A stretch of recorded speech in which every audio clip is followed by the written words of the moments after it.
More than 1 million Earths can fit in our sun. New research shows that between 20% to 35% of suns eat their own planets, and a quarter of planetary systems orbiting stars like the sun had a chaotic past. The very thing that gives life can also take it away. All the planets in our solar system revolve around the sun, and they all do it in a somewhat consistent way. It's most likely that they stayed that way ever since they first came into the picture, but not all of them. This chaotic existence means that a solar system had a lot of planets in the litter until the host sun decided to melt them away. Our solar system is panned out perfectly so that no planet's gravity interferes with each other. The gravitational force on Jupiter is a lot tougher than Earth's, which means that if Earth gets close to Jupiter, we'd be another moon for Jupiter. The planet is so big that if Earth were the size of a grape, Jupiter would be the size of a basketball compared to it. Even with the best technology in the world, it's difficult to tell if stars do, in fact, eat their planets. The best way to study this is to observe binary systems. That's just a sciencey way of saying a system with two stars orbiting each other. Usually, the two stars were formed around the same time from the same gases and the same conditions. It means they should contain the same elements, more or less. When you open your eyes in the morning, the sunlight that's been traveling for millions of miles greets you. The closer we get to it, the hotter it is. But the rays traveling from the sun also contain certain chemicals that make it unique. The chemicals that are associated with the sun are light materials like oxygen, carbon, hydrogen, and helium. You can find some other stuff in it too, but these are the main ones. By studying these elements, you can learn the history of a solar system with enough detail to determine if it was chaotic or smooth. Scientists studied 107 binary systems composed of suns like ours by analyzing the light. Since each system contains two suns, they compared and contrasted them to see the differences. They observed the stars with a thin outer layer, having different elements than their companion. All suns contain light elements, but there are some that have rocky elements, like iron, silicon, and titanium near the sun. These elements are associated with rough terrains that you'd find on the surface, but they're out there floating in the middle of space. The thinnest outer layer is especially rich in iron compared to the other layers. Many stars are twins at birth.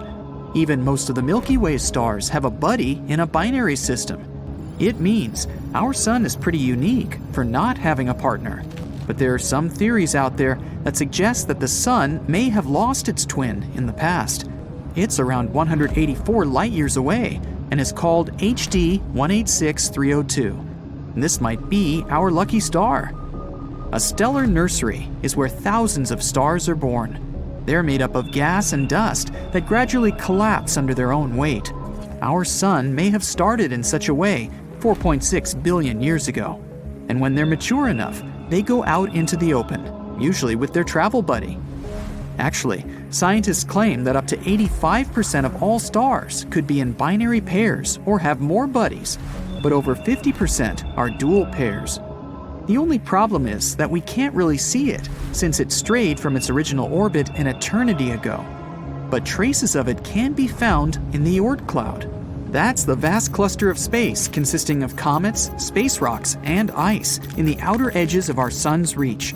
They float around quite a lot since they're far off the sun's gravity and can easily be knocked out of their orbit into open space. Flying through such a space is no different than flying through any random void of space. The reason why some of these light elements in space contain rock elements you'd find on the surface of a planet is because the sun knocked them off their orbit and devoured them as they got closer. It also happens when a star becomes too big in its place and starts eating everything around it. According to scientists, if a star eats a planet, it can make it go chaotic and spin so quickly that it eventually rips apart. But don't worry, there's a very low chance of the sun devouring the planet in the near future. Stars are formed when a huge cloud of hydrogen and helium grows until it collapses under its own weight. The pressure increases and reaches extreme heat levels we can't even measure. Eventually, the hydrogen atoms lose their electrons, causing the hydrogen to fuse together and release energy, countering the gravity collapsing. But when the gravitational force overpowers the hydrogen fusion, the star begins to expand and becomes a red giant. And then, after around 1 billion years, the hydrogen in the outer core will go away, leaving plenty of helium hanging around, which will fuse with the rest of the elements around. And once all the helium disappears, gravity will shrink the red giant into a white dwarf. And when it's completely gone, the remains of the star release tons of gas and dust into space. Scientists claim that our sun has between 7 to 8 billion years left before it reaches that stage. But even if that becomes a reality, it wouldn't happen overnight. Something like this takes millions of years to take place. But what if the sun decided to devour us overnight as we speak? The planet would start feeling hot in seconds. Every slight degree change can lead to some catastrophic events. Ice caps can melt in a matter of seconds and flood the coastal lands. Even little islands in remote areas of the world will be submerged. And as it gets hotter, every snow-capped area will melt instantly and turn into desert-like climates. Some places will burn, and your everyday objects will melt on the spot. The Earth's interior will also get hotter, allowing volcanic eruptions to happen across the world. Antarctica will melt from the heat, as well as the volcanoes erupting inside. And just in a matter of minutes, the whole planet will turn into fire and ash before it explodes into tiny bits floating in space, reaching areas we've never even heard of. But no worries, something like this won't really happen. In case the sun knocks us off our rotation, the results would be different. It'll also get hot because the magnetic field around us protects us from the sun's radiation. And once we get knocked out of place, the magnetic field gets tarnished, and the extreme heat from the sun will boil us. The gravitational force will be unstable, so the physics of our everyday life will be chaotic. We'll have to wait 5 billion years from now when the sun turns into a red giant. It'll grow in size, eventually eating up Mercury and Venus. Chances are, Earth will also be on the menu. If Earth were to move only 900,000 miles closer to the sun, then it would be uninhabitable. It may seem like a lot, but it's only 4 times the distance between the moon and Earth. Detecting the chemical composition of the sun rays in solar systems that are further away could help scientists find other Earth-like planets. Since the atmosphere around these planet-eating stars changes the chemical composition, we can detect which solar systems out there have had a calm past. The main thing we have to observe is if the planets have a healthy orbit cycle. With nothing else getting in the way, we can assume that the planet could follow the same steps as Earth did for humans to be here. But this process will take ages, since there are millions of nearby stars similar to our sun. The odds of finding a planet similar to ours are near impossible at this rate. But if so, then there might be life on those planets. There will be no way of knowing if it's intelligent life, but they might have had the same evolutionary fate as us. Consider the rogue planet, the cosmic wanderer that nobody wants to take home. Basically, a rogue planet is a planet that has been ejected from its own star system and is now floating aimlessly through space like a cosmic loner. These planets aren't just a theory. Scientists have actually detected some in our galaxy. In fact, estimates suggest that there may be lots of these cosmic nomads floating around the Milky Way.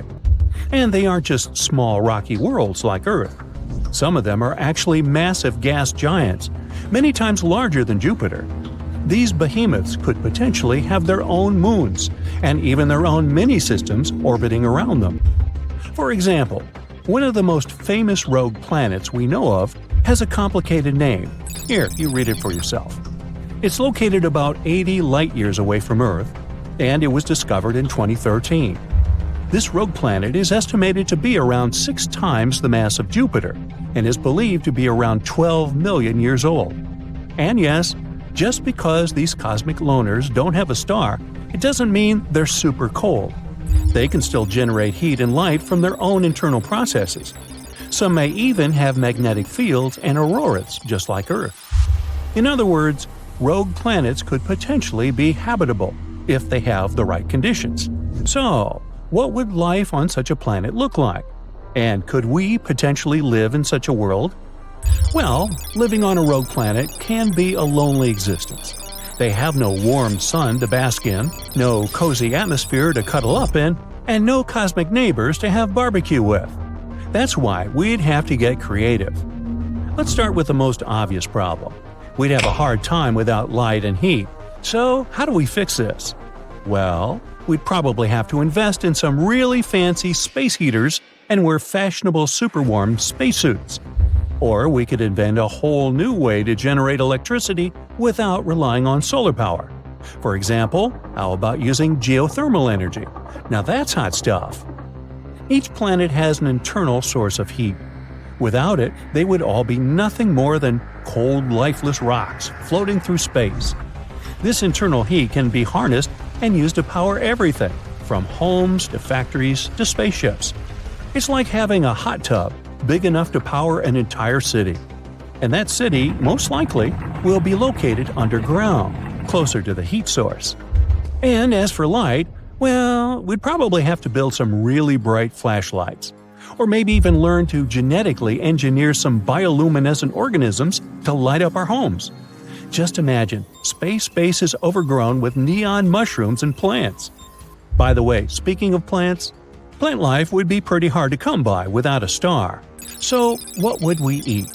Well, we could use the same geothermal vents that we talked about, or some chemical reactions to sustain ourselves.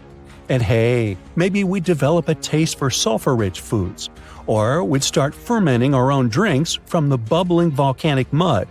Yum! But besides food, we'd have a more important problem. Living on a rogue planet would be breathtaking, literally. We'd have no air. You see, not all rogue planets have good, stable atmospheres. It all depends on their size, composition, and other things. But even if our new home does have an atmosphere, it may be incredibly thin and unstable. We'd have no pretty blue skies or dramatic sunsets to admire. Instead, we'd be staring out into the infinite void of space, where the stars would be brighter than ever before. And forget about weather patterns.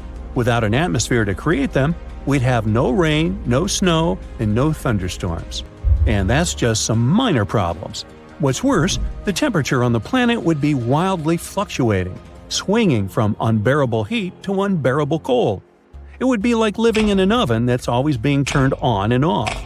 And finally, we'd be exposed to all kinds of space debris and cosmic radiation.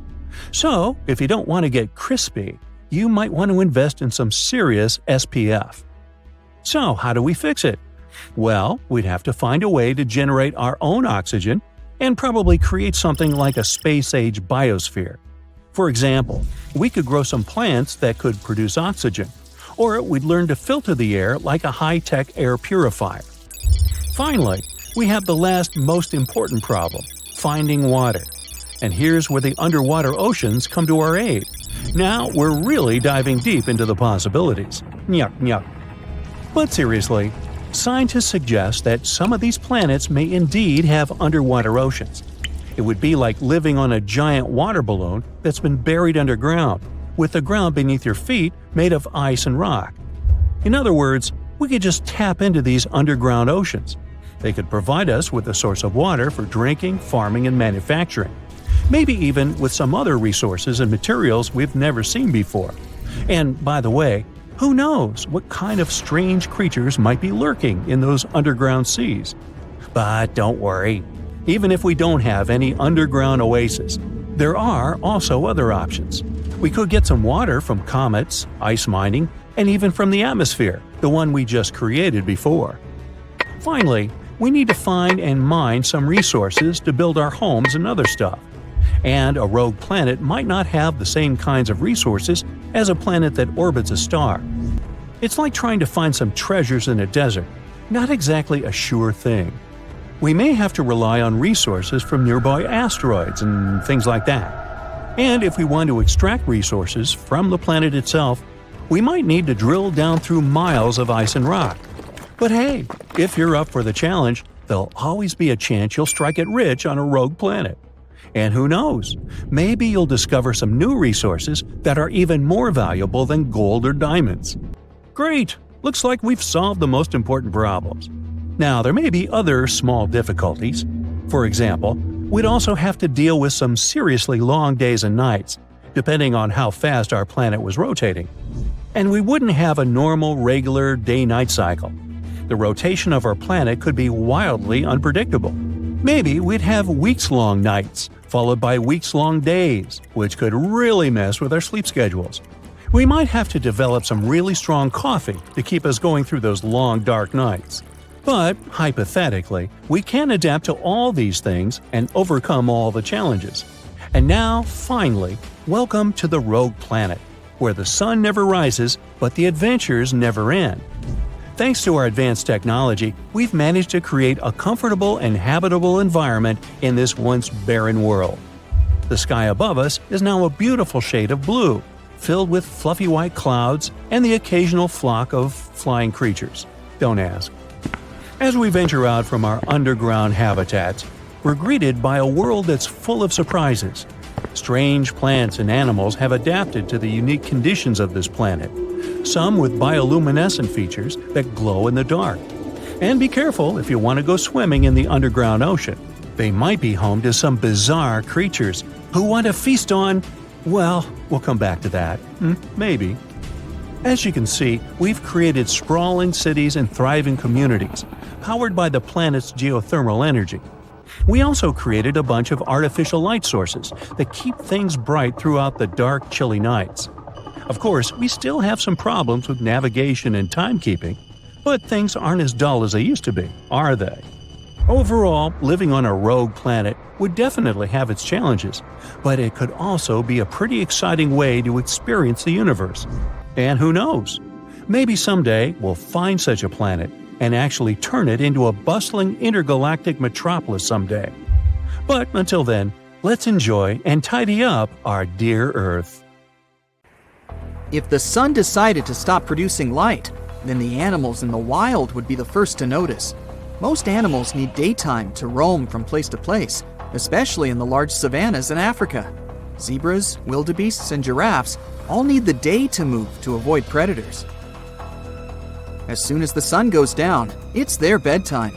If the sun suddenly went dark, animals wouldn't comprehend what was going on and would simply become an early lunch for predators. Nocturnal creatures would be equally confused at the time change. Birds usually flock during the day, so we wouldn't hear or see any of them. We have them to thank for eating pests in the sky. Well, them and bats. But if you're in an area with no bats, then consider the insects to be the winners here. Temperatures would start to drop gradually. Humans would notice the effects as well. We're used to having the sun shining at the peak of noon, but with the sunshine's disappearance, we would be living in total darkness. It'd just be a matter of survival. If the sun suddenly got dark, then we'd only have around 8 minutes to enjoy the rest of it. That's because it takes that much time for sunlight to travel thousands of miles across the solar system. We would have to use UV lights to grow some crops, but it wouldn't be enough to feed the whole world. Not to mention the dropping temperatures across the world. Survival would be difficult in the open plain. Everyone would have to duck inside shelters and warm bunkers. Plants need photosynthesis to grow. Without it, we wouldn't have any crops. Bread wouldn't exist, since it needs wheat. Even the algae in the oceans need photosynthesis to survive, which is the highest source of oxygen rather than forests. This means oxygen levels would start to deplete. Large bodies of water like lakes, oceans, and seas would also start to lack oxygen to sustain marine life.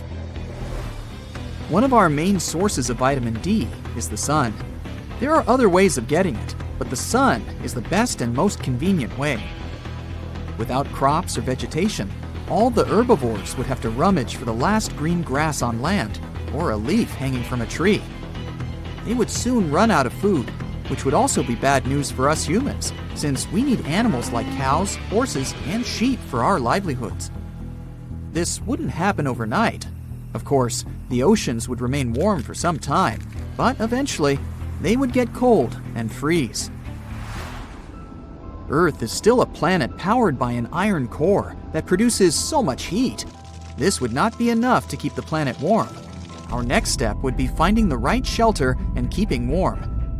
If this happened overnight, then chances are there wouldn't be any ready-made bunkers for a scenario like this, unless you're watching this video and decide to build one after. They would have to provide heat 24/7 and be capable of growing crops under UV light. Solar-powered facilities would be a thing of the past. People would have to wear sustainable suits when venturing out into the open. Since it would be so dark, we would need strong lights or powerful night vision goggles to see anything. The lands would be desolate. Nocturnal creatures that can handle freezing temperatures would take it over. Structures would collapse, since there would be oxygen depletion. Concrete needs oxygen to remain intact. The bunkers themselves would have limited oxygen as well. We would need to uproot many trees and place them under strong UV lights for them to produce oxygen. In turn, it would produce its ecosystem in the large underground bunkers. The oceans on the surface would freeze over eventually. Gathering any natural resources from the ocean floor, like gas or oil, would be impossible. The large object, which used to be a bright and sunny star, would still be floating around. But what would happen if the sun disappeared overnight? Well, pretty much the same thing, except way worse. The sun is the largest celestial object in our solar system, which keeps all of our planets lined up the way they are. They orbit around the sun, minding their own business. Without such a large object keeping them steady, the planets would start to float around randomly. Some might even collide with each other. In other cases, the planets would just float around and fly off into space eventually, until they found a new star to orbit around. Earth might or might not be one of those planets. Our planet would still be dark. We would be flying through space at an unusual speed. The planet wouldn't rotate on itself, and many objects would crash into us. We'd be in the trajectory line of mass comets waiting to strike us down. The threat of the cold wouldn't be a major factor anymore. It would be what's beyond us. This means we'd have to dig our bunkers deeper. We wouldn't have an atmosphere anymore to trap any form of heat or anything. We would be floating for an eternity. But let's go back to that scenario where the sun just decided to go dark. Don't worry, our planet would still be orbiting the sun along with the other planets. The temperatures would keep plummeting until nothing could survive on the surface. It would be total darkness 24/7. Only bacteria and possibly tardigrades could survive on the surface. Tardigrades are microscopic critters that can survive just about anything, including outer space. Eventually, oxygen would be absent from the Earth's surface, and there wouldn't be anything up there anymore except for them. Since they would be the dominant and possibly the only creatures on the surface, they'd manage to evolve into bigger species and produce many more. Hundreds of thousands of years into the future, humans would have had to evolve to the conditions underground. Our eyes would be much bigger to take up as much light as possible. Our skin would become whiter since there would be no sun underground. Our hearing would also be much more sensitive since the underground would create echoing sounds. We'd still have the intellect we do now, but our bodies would be ready for the surface. The main threat would be the giant tardigrades sluggishly dragging themselves around. Under a microscope, they look kind of cute, but imagine them the size of a polar bear. Still want something like this in your backyard? They can live anywhere, so they'd infiltrate the bunkers now and then. They'd get ferocious and come in different sizes and shapes. At this point, humans would not be the dominant species, since they'd have to hide underground. Some tardigrades from different tribes wouldn't be friendly with each other. Major cities that used to be bustling with people would be home to giant water bears. Tardigrades are known as water bears since they kind of look like little bears, but these beasts with 8 legs would be much bigger than them. Bears and most animals would have been wiped out on the surface. Under the ice, some deep-sea creatures would thrive and have moved closer to the surface. These animals were used to living in darkness away from the sun, but over thousands of years of dominating the waters, they'd have grown to enormous sizes. Some of these creatures would adapt to crawling out of the mainland. Even though the surface would be frozen, they'd still find ways to crack through the ice and make their way. Humans, meanwhile, would create large underground channels and networks, building cities and colonies. We'd dominate the tunnels where our hands and feet would grow to become web-like and large. We'd take over everything underground, and remain the smartest species on Earth. We'd manage to keep old art pieces from the surface and important records to stay as human as possible. We'd keep on surviving no matter what. In fact, our sun contains absolutely all the waves of the light spectrum. It's simultaneously red, blue, green, yellow, you name it. Where do you think rainbows come from? When sunlight gets reflected off water droplets in the air, it splits into a bunch of colored waves that we can see individually. And when they're all together, we see a white ray of light. Our eyes are unable to perceive the concept of all colors at the same time, so their combination seems white to us. Wait, you might say, why white? Isn't the sun yellow? Yep, it's yellow too, but please don't stare at the sun just to make sure. It appears white when we see it from the International Space Station. This is the sun's real color as our eyes perceive it.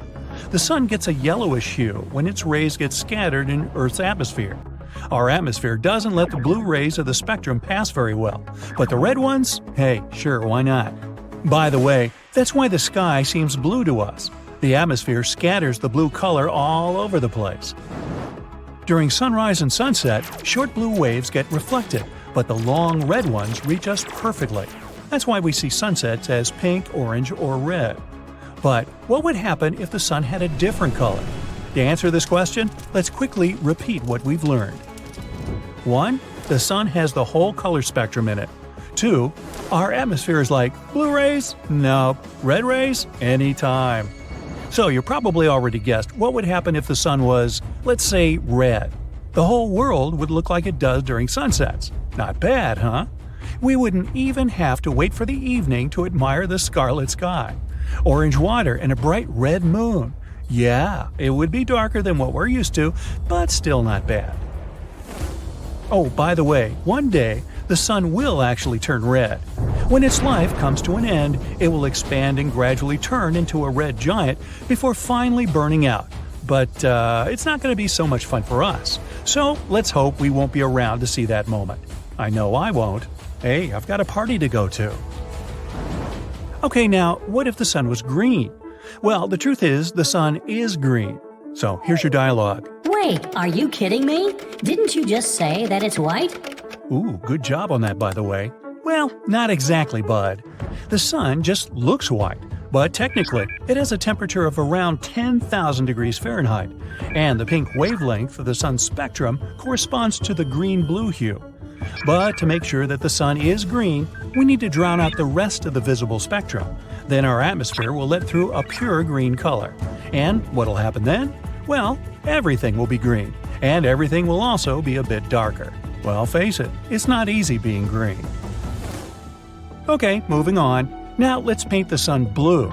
Blue stars actually do exist. They're called blue giants. Fortunately, our sun is not one of them. Why fortunately? Well, because if it was a blue giant, it would be a young, beautiful, unimaginably large, and very, very hot star. See, our red is hot, blue is cold logic doesn't apply to stars. The hottest stars are white and blue, and the coldest are yellow and red. Yeah, our sun is actually very cold compared to other stars. Now, take the average temperature in your city, but multiply it by hundreds of thousands. Yeah, we're struggling with global warming here, but global burning? No thanks, blue giants. Anyway, let's imagine that the sun turned blue. How would we see the world? Surprisingly, nothing would change. Remember how I said that the atmosphere scatters blue light? That's why, in this case, everything would remain almost the same. Maybe the sky would get bluer, but we wouldn't see much difference. And finally, the darkest, pun intended, option. What if our sun turned black? Stock up on lamps and candles because there is no more light. People use electricity all over the world 24/7. We also can't see the moon anymore. After all, we can observe it these days only because the sun's rays get reflected off of it. Now, the only thing we still have to illuminate our nights are stars, but they don't help us much. Good thing this scenario is totally unrealistic and there are no black stars, right? Well, yeah, there are no black stars, and still our sun will eventually become completely black one day. And I don't mean a black hole.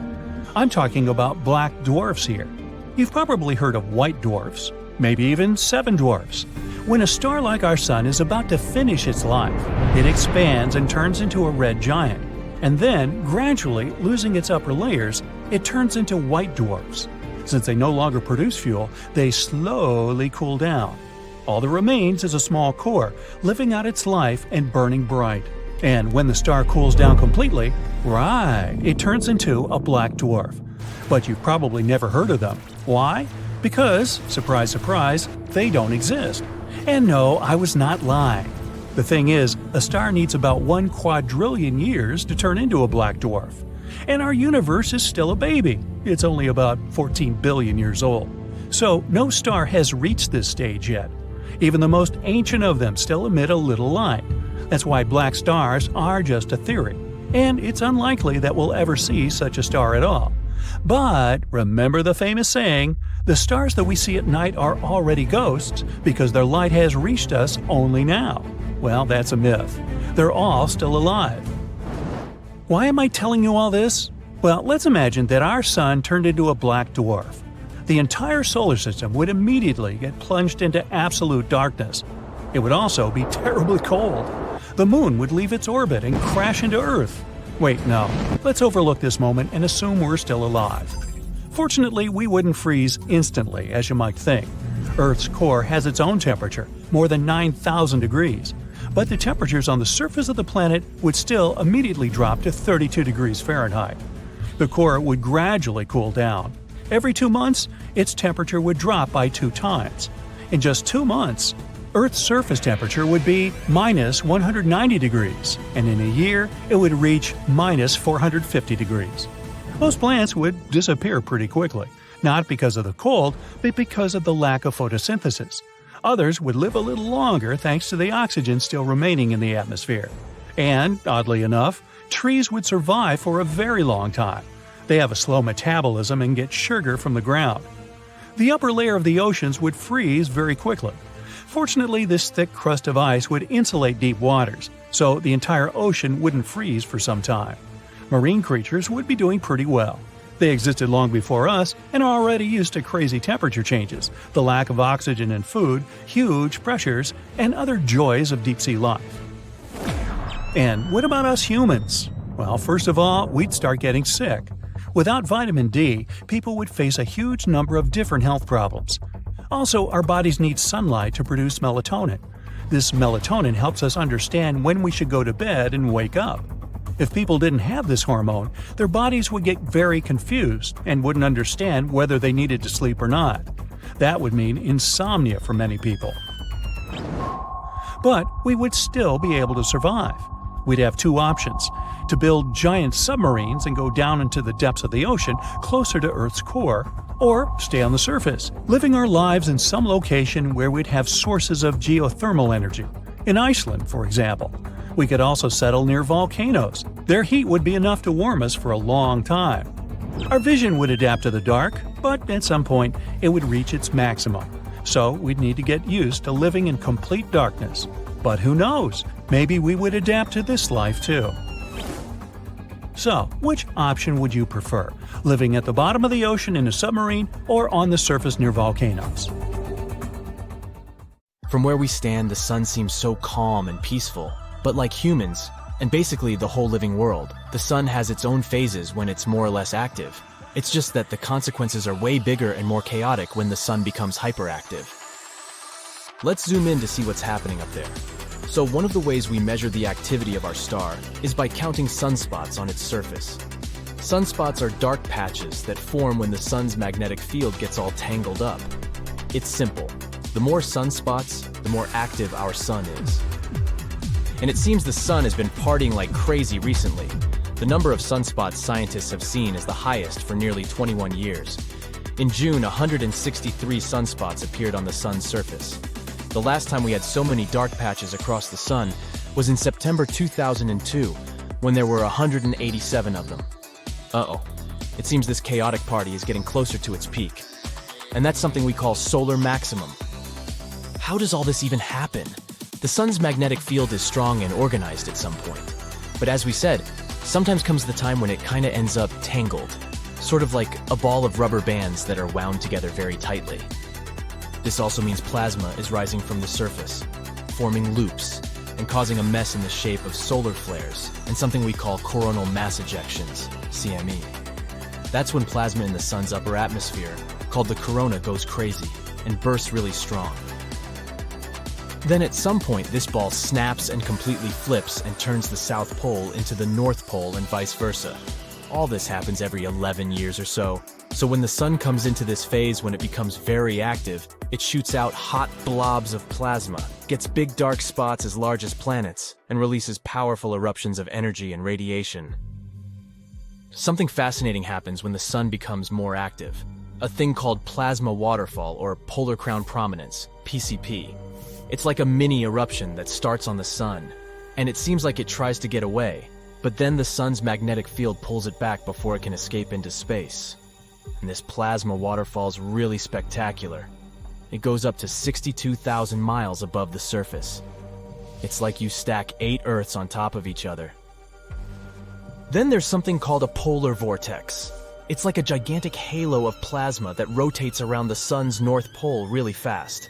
This vortex happens when a large tentacle of plasma snaps apart and falls back toward the surface, similar to how a plasma waterfall forms. Scientists don't know why this plasma stays above the sun's surface for so long.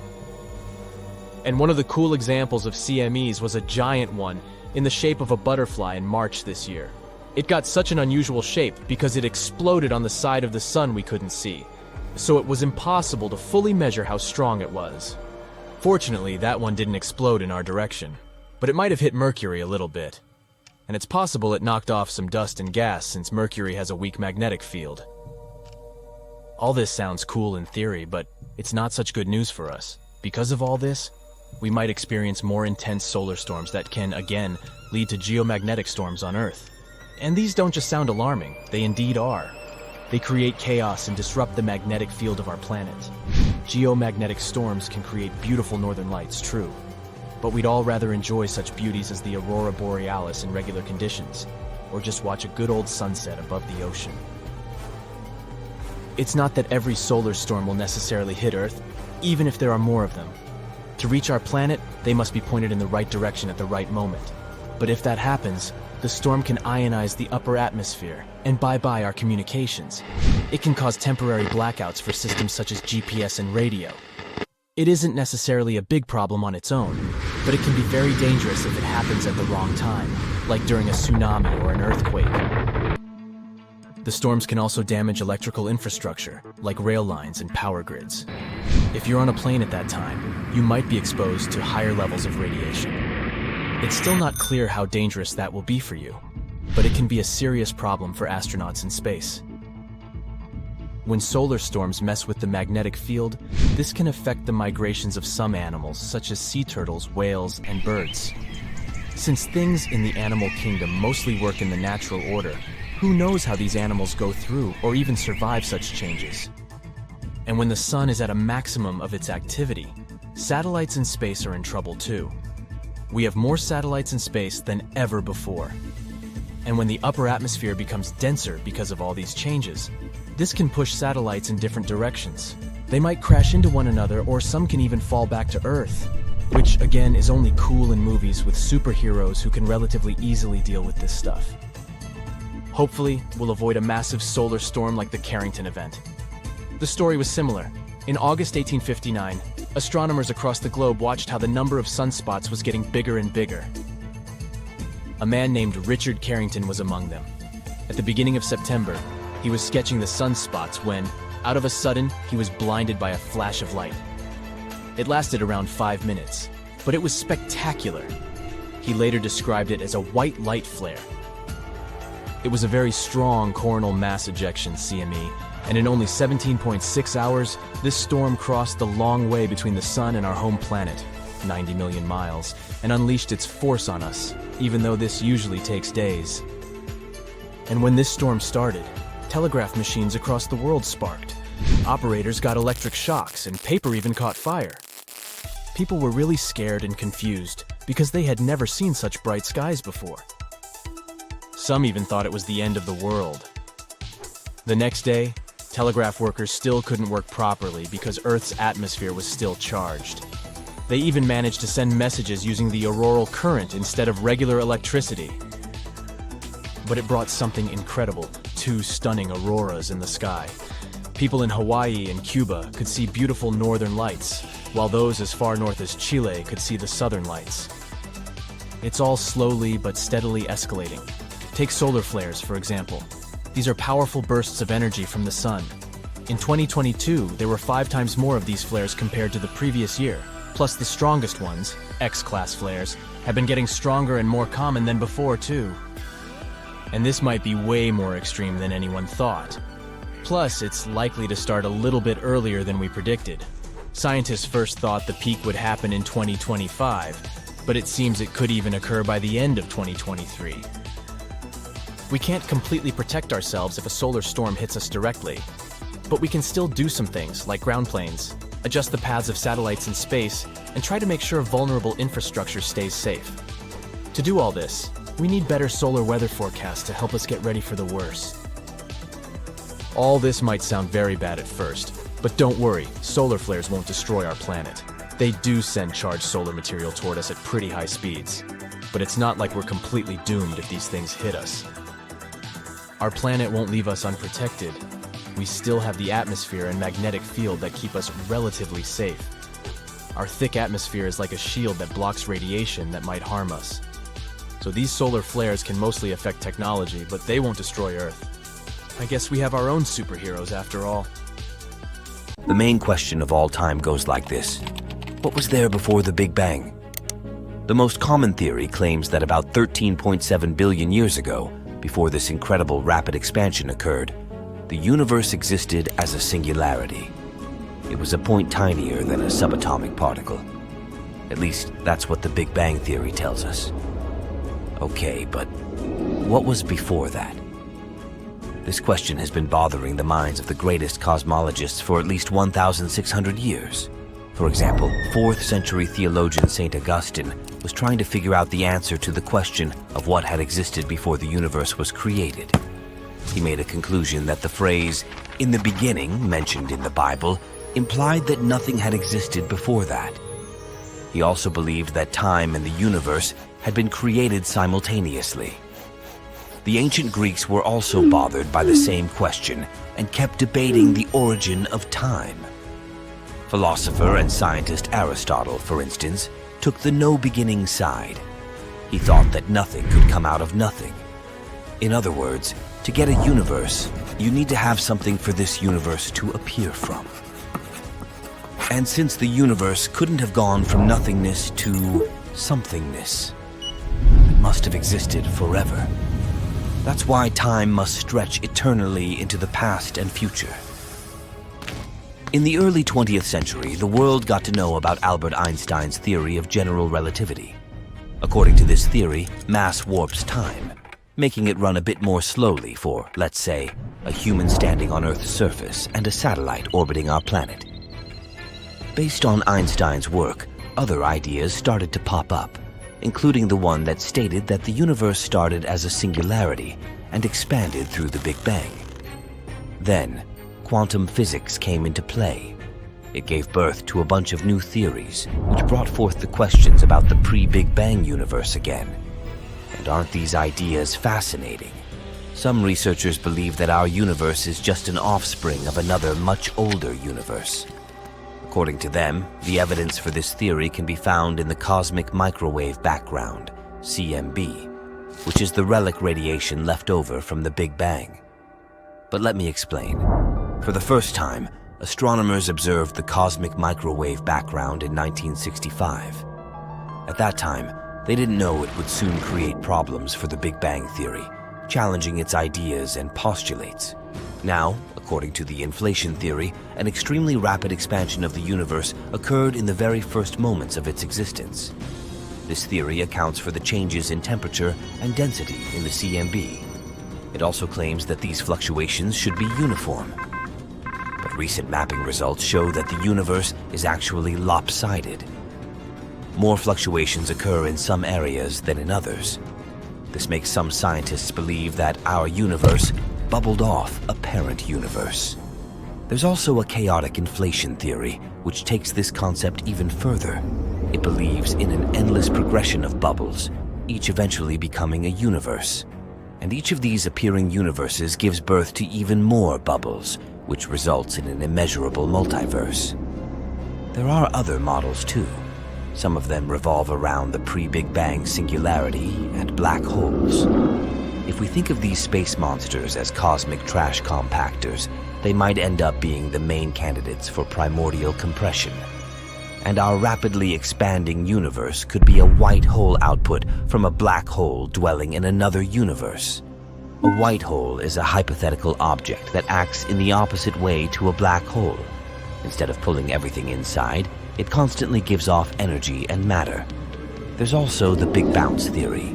Its main idea is that instead of going through one Big Bang, the universe expands and contracts in a cycle, bouncing back every time it shrinks to a certain size.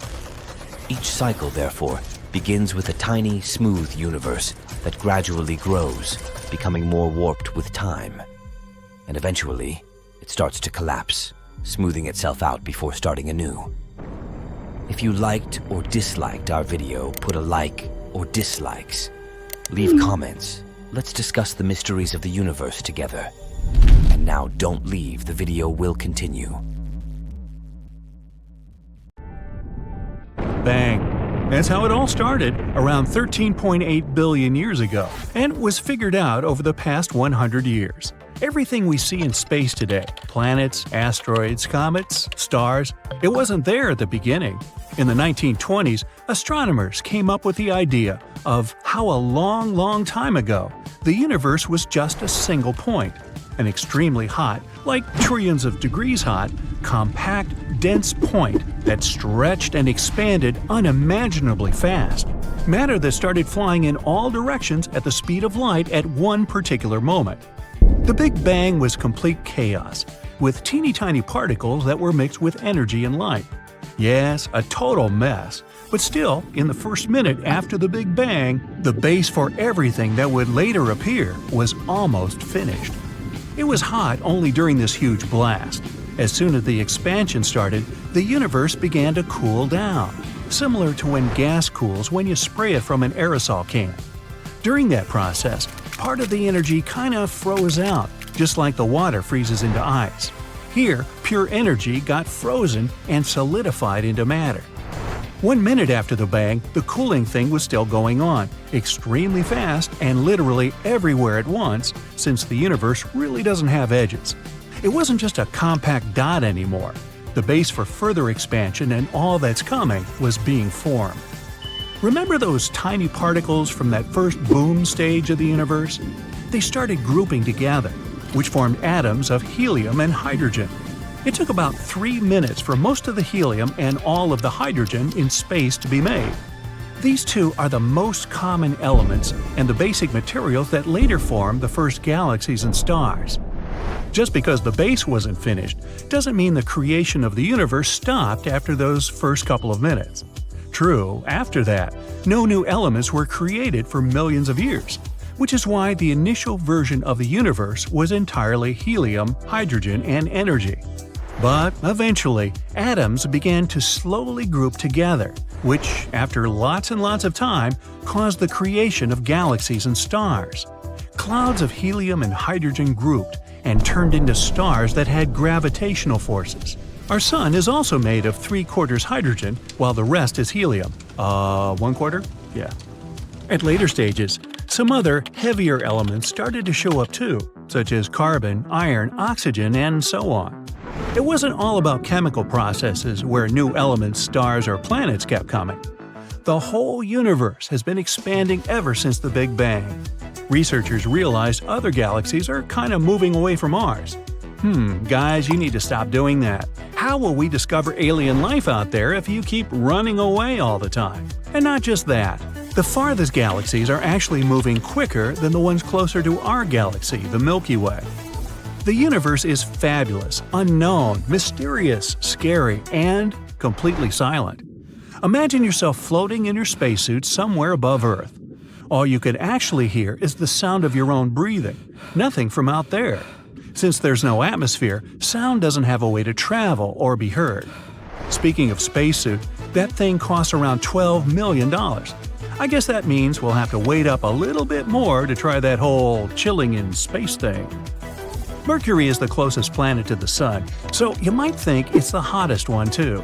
And yet, Venus actually takes the title of the hottest planet in our solar system, with the surface baked by a temperature of 840 degrees Fahrenheit. Fair enough. Mercury doesn't have an atmosphere, which is in charge of regulating temperature, so it loses the race for the title of the hottie of the solar system. Venus also has pretty long days. Just one takes around 243 Earth days. Now that comes in handy for those people with pretty long to-do lists, who like to take it easy and slow.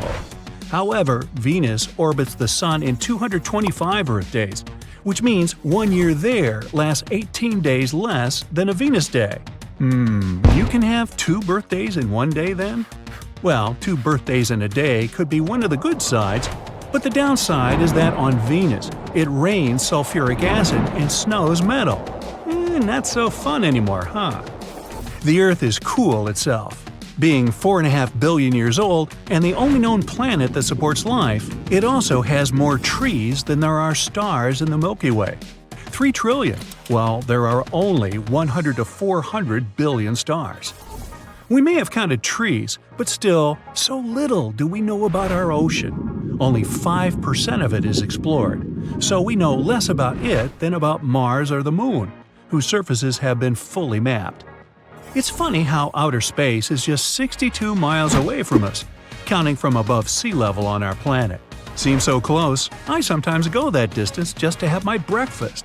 And yet, only 5% of the universe is visible from Earth. 68% of it is dark energy, while 27% is dark matter, which we can't see with a telescope. So close, yet so far. We will always see the same side of the Moon no matter where we are on Earth. The Moon rotates on its axis at the same speed it orbits the Earth. This is called synchronous rotation. Sunsets on Mars are blue. That happens because the fine dust on the red planet has the size perfect for blue light to efficiently penetrate the atmosphere of Mars. So the blue light scatters, after which it stays closer to the direction the sun goes, unlike the light of other colors. The universe is full of wonders, and one of them is a planet made of diamonds. Yay! It's twice bigger than the Earth, and scientists believe it's mostly covered in diamond and graphite. Now to get there, you might probably need that $12 million spacesuit, together with a really expensive ship. But if, and that's the key word here, you manage to go there and back, you may even easily pay it off. Scientists also have some predictions as to the end of everything. Oh boy, ready for this? At its early stages, the whole universe was dense and compact, so it was really thick. But after around 400,000 years, it kept expanding, which made it more transparent. All of this encouraged releasing light we know today as the cosmic microwave background, or CMB. It's like if you turn your TV on an empty channel and switch off the cable, you'll see the static black and white dots moving on your screen. There's something like the CMB, and also an afterglow of all that energy that was released during the Big Bang. CMB is still here. Astronomers can see it through the microwave telescope. Expanding never actually stopped. The universe is still spreading every second at an unbelievable speed, causing all the objects in space to move away from each other all the time. How repelling. We know it because the sun from other galaxies appears redder than it's supposed to be. This is called redshift, and it happens when the source of light moves further from the one who's observing it. Then there's gravity. It attracts all objects in the universe to each other, which is the reason why planets keep orbiting the sun, or why our solar system orbits the center of the Milky Way. It's why we stay on the ground, while in space we'd float since there's no gravity up there. Having all this in mind, scientists got the idea that one day the universe will simply take the opposite direction and start shrinking back, which will be known as the Big Crunch. Whether this really happens depends on the type of our universe. If it's open, it'll keep expanding and nothing will ever stop it. But over time, as it's stretching, the density will become so low, galaxies won't be able to form new stars, and the existing ones will fade away. When space loses all the light and heat, life won't be possible. The universe will just remain as a cold beyond, which will keep spreading thinly into endless darkness. And then, big crunch or not, bang! It all disappears. Hey, good thing we have billions of years ahead of us, huh? Well, maybe you. I won't be around then. I'm going to retire. Boom! It was an epic space explosion that made scientists' hair stand on end when they discovered it in February 2020. Its size and power are enormous, even by cosmic standards. We set our destination to a group of galaxies in the Giraffe constellation. If our rockets could fly at the speed of light, as fast as it takes the light from the bulb in your lamp to reach your eye when you switch it on, zoom, instant, it'd take 2.6 billion years to get where this explosion occurred in space. 2.6 billion years. A lot's happened in that time here on Earth. That long ago, dinosaurs weren't even around yet. Primordial life was just leaving the ocean and heading on land. Well, we're traveling faster than the speed of light, and we reach our destination, ground zero, for a boom so big it'd be like 600 million suns exploding simultaneously. And our sun is massive to begin with. It could fit 1 million Earths inside. In fact, 99.8% of the stuff that makes up our entire solar system is the sun alone. The remaining 0.2% is all the planets, moons, asteroids, and other random cosmic bodies floating around our star. And here's the real kicker. This burst lasted 100 million years. That's from today's digital world with smartphones and self-driving cars, all the way back to dinosaur times. So what set off this space boom of epic proportions? A black hole. What else? This monster swallowed so much substance that it choked and shot out a bunch of plasma beams. They cut through space and formed a cosmic wasteland all around the site. It was thought to be the biggest explosion in the universe. But sooner or later, every record gets broken. We head to another galaxy cluster. This one, dubbed Ophiuchus. An explosion thundered in it 5 times more powerful than the one in the Giraffe. It was so big, you could easily line 15 Milky Ways across its blast area. Mind you, our galaxy is over 100,000 light-years across and home to 200 billion stars. Yeah, whoa is right. It was the largest space blast since the Big Bang that started it all 13.8 billion years ago. So what was the source of this blast? To answer that, we'll need a simple analogy. Just like on Earth, space sort of has its own megacities. These New Yorks and Tokyos of the cosmos are massive, and that word doesn't even do it justice, but I tried. They're officially called superclusters of galaxies. At the center of the most mega huge ones, you'll find a supermassive black hole. Now, scientists still don't know much about them, but the theory goes that they're essentially a whole bunch of stuff, or matter, that gets squeezed into a teeny tiny point that can't even be measured because it's infinitely small. Yeah, complicated stuff. Think of it this way. It'd be like taking the entire Earth and shrinking it down to the size of a grain of rice. That grain of rice would still weigh the same as the planet.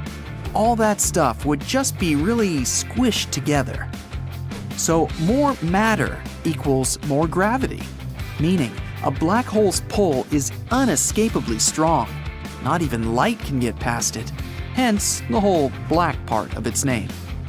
Funny thing is, we can't even see them with our eyes. Black holes don't glow or reflect light. They just swallow it up like spaghetti. Ugh, makes me hungry just thinking about it. But back to epic space things that go boom. A supermassive black hole exploded in this Ophiuchus supercluster of galaxies. This monster stopped pulling in everything around it like black holes usually do. Quite the opposite. It started spewing stuff out.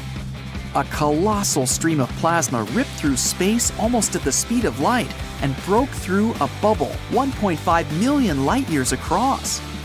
Every thousandth of a second, it was like 20 billion megatons of TNT went off, and it continued doing that for 240 million years. But now, I draw your attention to the heavyweight of the Milky Way. It's the toughest guy in the galaxy, a supermassive black hole called Sagittarius A-star. The mass of this beast is 4 million times that of the Sun. And you'll like this, it's only 25,000 light-years from our home planet. In space terms, this thing is pretty much like our neighbor 2 houses down the street. Wait, don't worry, no need to pack up and move.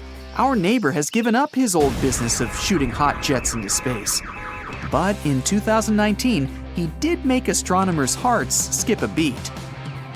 Near this Sagittarius A-star, they noticed a flash that was 75 times higher than normal. Their theories: 1.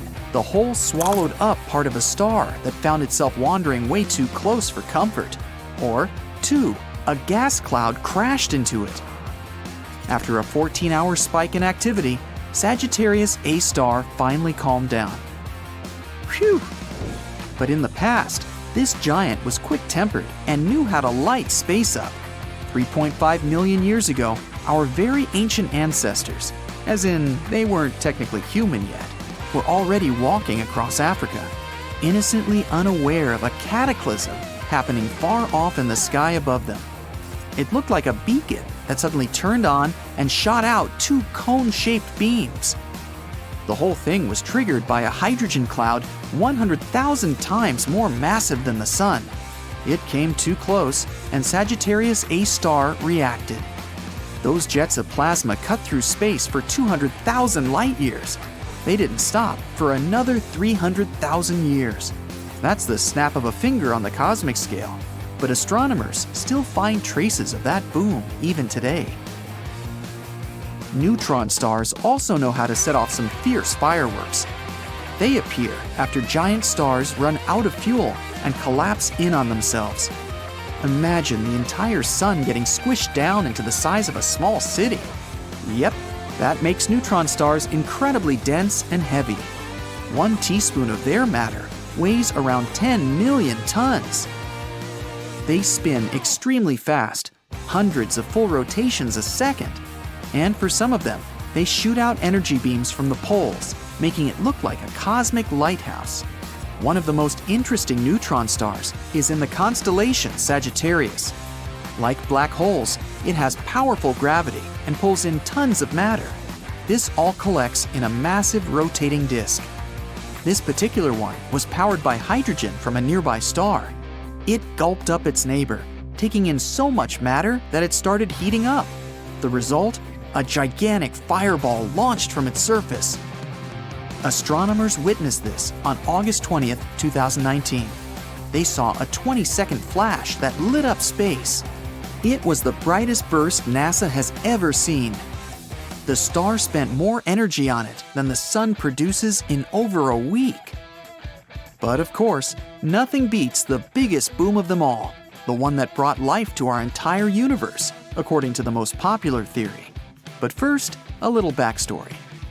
Scientists say only 5% of the universe is stars, planets, asteroids, comets, dust clouds, you, me, your chinchilla, all life, basically all the stuff you can see with your own eyes.